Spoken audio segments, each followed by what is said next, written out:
I'm meteorologist Chris Michaels, and you are watching episode 3 of Weather Homeschool.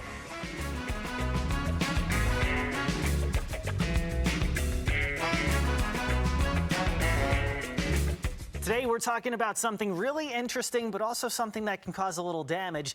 That is hail. And for those of you that don't know what hail is, it is ice that actually falls out of thunderstorms. Before we can get into some really cool experiments, I first got to tell you how it is that hail can form.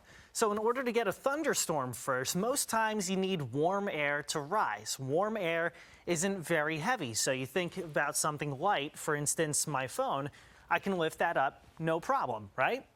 So the lighter that the warmer that the air is, the lighter it is and the faster it can rise. Once that happens, you get a cloud to develop, and this cloud continues to grow and grow taller. Once it grows taller, it's getting into some really cold air. So at that point, you can get ice to start developing even on days where it's about 90 degrees here at the surface. So now we're going to take you to a really cool experiment that you can try at home for cheap using just a hair dryer and a ping pong ball.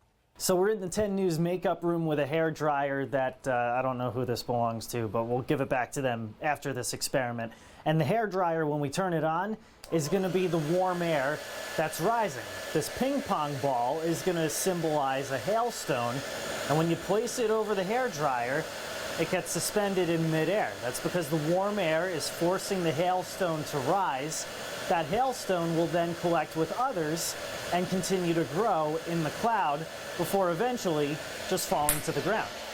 So the faster the air rises into the storm, the bigger that the hail can become because the hailstones kind of collect on each other. So, for instance, if the air is rising at 49 miles per hour, the hailstones usually become the size of a quarter or 1 inch. If it's rising at about 60 miles per hour, it can grow to about the size of a ping pong ball. So think of a ping pong ball, 1.5 inches. That hitting you on the noggin, that ain't gonna feel very good. But the faster and faster the air rises, for instance, a tennis ball, which is 2.5 inches in diameter, the air would have to be rising at about 77 miles per hour. And then it keeps going on from there. I've got all these things right here on the table, from a ping pong ball to a golf ball to a tennis ball to a baseball to a softball. Yeah, hail can actually grow to be that large. And if you look at this hail scale right here, a softball actually happens to be about 4 inches in diameter. Then you get to a grapefruit, which is about 4.5 inches in diameter. We usually don't see hail that big. In fact, most times the hail that we see around here is about a quarter or less. So the size of a pea, the size of a penny, the size of a nickel, the size of a quarter. That can still do a little bit of damage, but it's not quite as bad as maybe what folks in the plains see when they sometimes see hail the size of a golf ball or see the size of a tennis ball or baseball. We can see that around here, we just don't see it very often. And that brings me to today's trivia question, which has 2 parts to it. Number 1, I want you to think about how big the largest hailstone on record is. And think about it again. Softball is 4 inches, so I want this answer in inches. How big was the largest hailstone? Pause the video, and when you unpause, we'll give you the answer. So now that you've had some time to think about it, how big was the largest hailstone on record? It was 8 inches in diameter, so twice as big as this softball. Now, second part to that question is, what state was that hailstone recorded in?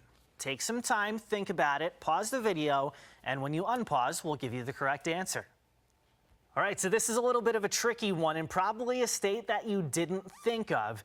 This large hailstone happened about 10 years ago in South Dakota. Very, very big hailstorm that happened, and the biggest stone that was recorded was 8 inches in diameter. Again, about 2 times the size of a softball.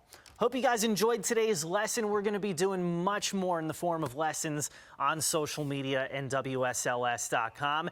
If you have any ideas that you want to share with us, please send them to me. But before we go, Your homework assignment today is to try the experiment that we tried with the hair dryer and the ping pong ball.